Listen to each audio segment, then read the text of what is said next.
नमस्कार स्वामी भक्तगण, श्री स्वामी समर्थ अक्कलकोट या चॅनलवर तुमचे स्वागत आहे। स्वामी भक्तगण, आज दिनांक जून 23 चे राशी भविष्य।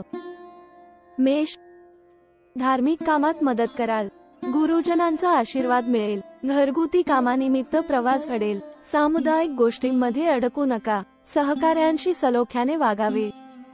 वृषभ, किरकोळ व्यावसायिक अडचणी दूर होतील, घरातील ज्येष्ठांची काळजी घ्यावी, मुलांचा खोडकरपणा वाढीस लागेल, जमिनीच्या व्यवहारातून लाभ मिळवाल, रेस जुगारापासून दूर राहावे।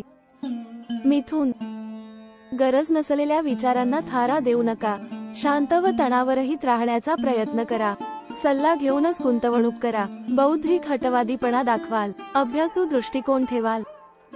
कर्क, कलात्मक आनंद शोधावा, विषयाच्या मुळाशी जाऊन पहावे, तुमच्या विरोधात काही व्यक्ती वागू शकतात, जोडीदाराच्या शांत स्वभावाचा अचंबा वाटेल, गुंतवणुकीसाठी तज्ञांचा सल्ला घ्यावा।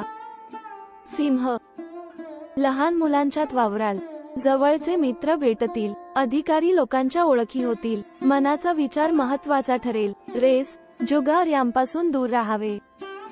कन्या, अपेक्षित ध्येयासाठी थोडे अधिक कष्ट घ्यावे लागतील, नातेवाईकांची मदत घेता येईल, थट्टेखोर स्वभावामुळे लोकप्रिय व्हाल, जोडीदाराशी ताळमेळ जुळवावा लागेल, कमिशनच्या कामातून लाभ मिळवाल।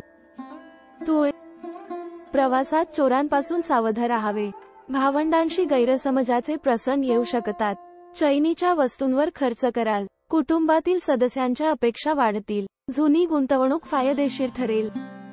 वृश्चिक, पराचा कावळा होणार नाही याची दक्षता घ्यावी, कौटुंबिक वातावरण कलुषित होऊ शकते, रागाला आवर घालावा लागेल, जोडीदाराचा हट पुरवाल, संयम बाळगावा लागेल। धनु, आज प्रकृतीकडे विशेष लक्ष द्यावे, मनात विचारांचा गुंता वाढवू नका, आवडत्या गोष्टी करण्यावर भर द्यावा, कौटुंबिक वातावरण तापत राहू शकते, जोडीदाराचा वरचष्मा राहील। मकर, दिवसाची सुरुवात सकारात्मकतेने करावी, मनातील संभ्रम टाळण्याचा प्रयत्न करावा, मित्रमंडळी जमवून वेळ आनंदात घालवा, प्रेमसंबंधाची व्यापकता वाढेल, करमणुकीचे कार्यक्रम पहाल। कुंभ, शारीरिक ऊर्जेची बचत करावी लागेल, दिवसभर कामात व्यस्त राहाल, मुलांच्या आनंदाने खुश व्हाल, पत्नीशी मतभेद होण्याची शक्यता, मोठ्या व्यक्तींचे मार्गदर्शन मिळेल। मीन, तुमच्यातील उत्साह वाढीस लागेल, गोष्टी व्यवस्थित समजून मग वागावे, कौटुंबिक अपेक्षा पूर्ण कराव्या लागतील, कामाच्या ठिकाणी चोख राहावे लागेल, खाण्यापिण्याची पथ्ये पाळावीत। श्री गुरुदेव दत्त, श्री स्वामी समर्थ। जय जय स्वामी समर्थ। आपणास हा व्हिडिओ आवडला असेल तर नक्की लाईक व शेअर करा आणि अशा नवनवीन व्हिडिओसाठी आपल्या चॅनेलला सबस्क्राईब करा।